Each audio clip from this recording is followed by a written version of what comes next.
Κάνατε μια πάρα πολύ καλή εμφάνιση, αλλά η εμφάνιση δεν συνοδεύτηκε με νίκη. Σίγουρα θα συμφωνήσω μαζί σου. Κάναμε μια πάρα πολύ καλή εμφάνιση απέναντι σε έναν πολύ δύσκολο και ικανό αντίπαλο, μια ομάδα που έχει διαφορετικούς στόχους σε σχέση με εμάς. Ο Πανογιάλιος είναι ομάδα που πρωταγωνιστεί και πιστεύω θα το πάει μέχρι τέλους. Από εκεί και πέρα εμείς κοιτάξαμε τον αντίπαλο στα μάτια. Προηγήθηκε ο αντίπαλος με μια αδράνεια δικιά μας, ένα φθηνό γκολ θα το πω εγώ, στο πρώτο λεπτό της συνάντησης. Από εκεί πέρα τα παιδιά κατάφεραν να αντιδράσανε, πιέσαμε τον αντίπαλο, καταφέραμε να ισοφαρίσουμε και γενικά πατήσαμε πάρα πολύ καλά στον αγωνιστικό χώρο. Στο δεύτερο ημίχρονο το παιχνίδι πήγε στο ίδιο μοτίβο. Σίγουρα έχασε μια μεγάλη ευκαιρία ο Πανεγιάλιος, ένα πάλι προσωπικό λάθος θα πω, αλλά είναι λάθη που τα πληρώνουμε στη διάρκεια του πρωταθλήματος. Αυτά πρέπει να είμαστε πάρα πολύ συγκεντρωμένοι, η κατηγορία είναι πάρα πολύ δύσκολη και δυστυχώς είμαστε μια άπειρη ομάδα στην κατηγορία και έχουμε πληρώσει σε πολλά παιχνίδια την απειρία αυτή και την έλλειψη συγκέντρωσης.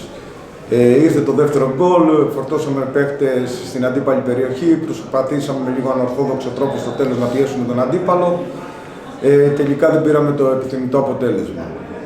Θέλω να σταθώ ότι εμείς πρέπει να πατήσουμε πάνω σε αυτή την εμφάνιση. Γενικά είμαι ικανοποιημένος από τη διάθεση, την ένταση που δείξαν τα παιδιά απέναντι σε ένα πολύ καλό αντίπαλο και να κοιτάξουμε το αμέσως επόμενο παιχνίδι, αφού πρώτα προέχει το παιχνίδι της Τετάρτης για εμάς με το Γερανό Αγίου Βασιλείου, ένας στόχος που είμαστε μέσα και εκεί και θέλουμε να το διεκδικήσουμε. Έρχεται ένα πολύ δύσκολο μετέπειτα παιχνίδι στην Κόρινθο. Θέλω να δώσω συγχαρητήρια στους ποδοσφαιριστές μου, να προσπαθήσουμε με τον ίδιο τρόπο και όπως έχω πει είμαι αισιόδοξος και στο τέλος θα κάνουμε ταμείο.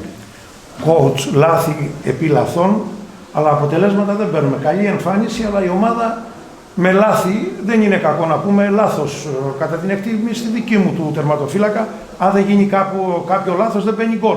Αλλά τέτοια λάθη θεωρώ ότι η Θύελλα τα έχει πληρώσει. Ποτέ δεν θα σταθώ, πιστεύω ότι τα λάθη είναι ομαδικά, λειτουργούμε σαν μια ομάδα, ποτέ δεν θα σταθώ σε ποιος ποδοσφαιριστής έκανε το λάθος.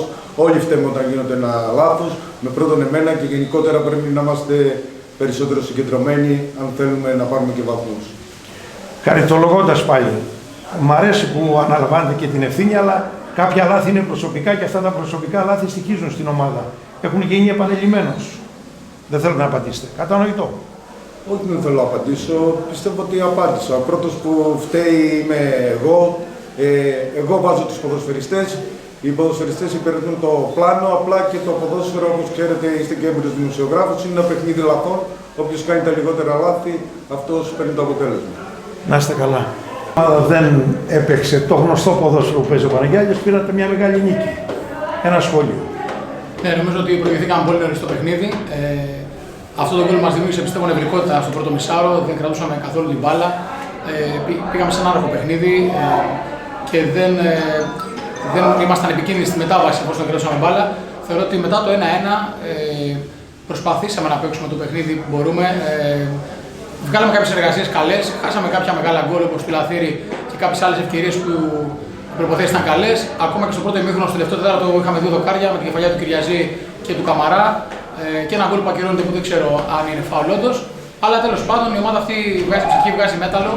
Ακόμα και σε μέρες που μπορεί να μπαίνει στο ποδόσφαιρο που όπως λέτε σας έχουμε συνηθίσει το να παίρνεις αποτέλεσμα μέσα σε ένα τοπικό ντέρμπι, σε μια ομάδα όπως η Θύελλα που είναι δυνατή ομάδα με παίκτες ταλαντούχους, είναι κάτι σπουδαίο και νομίζω ότι αξίζουν πολλά συγχαρητήρια στους παίκτες μου γιατί αλλιώς ξεκινήσαμε, αλλού έχουμε φτάσει.